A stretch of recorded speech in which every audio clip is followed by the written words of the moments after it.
राधे राधे सम्पूर्ण श्रद्धालु भक्तजन प्रेमीप्रति म गङ्गा अधिकारीको तर्फबाट हार्दिक नमन भन्न चाहन्छु।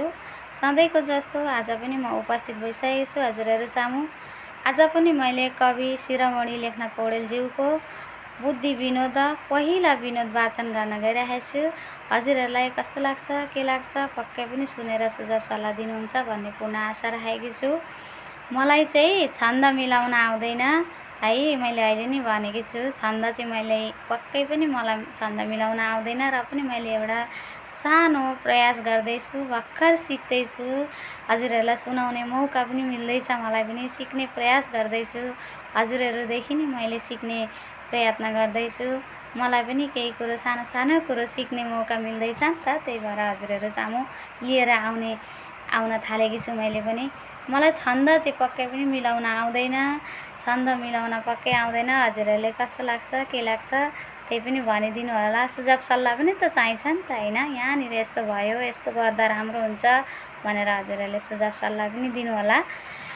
अनि मैले यो वाचन गर्दाखेरि शब्द पनि मैले कुनै कुरा शब्दहरू पनि मैले भुल गर्न सक्छु है। भुल गर्दाखेरि पनि मैले हजुरहरू सामु दुई हात जोडेर मैले क्षमा पनि मागेको छु।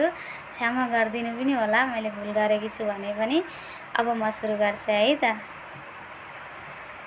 कहाँ थियो बास तको मको थिए, प्रपञ्च के हो किन देह यो लिए। कहाँ छ जानु कुन साथ लिकन, तँलाई मालुम छ कि यो कुरा मना। तँलाई मालुम छ कि यो कुरा मना। विषाई कुम्लो विषय विलासको, विवेक गर्दा उस दिव्य बासको। चमक्क चम्क्यो बिजुली विलेक्षण, तँलाई मालुम छ कि यो कुरा मना। तँलाई मालुम छ कि यो कुरा मना।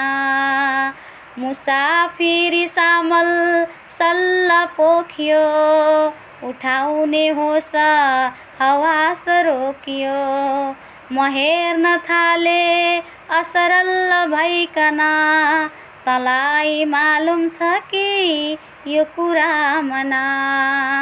तँलाई मालुम छ कि यो कुरा मना। तँलाई मालुम छ कि यो कुरा मना। राधे राधे। भुल पनि भयो होला, क्षमा गरिदिनु होला है त।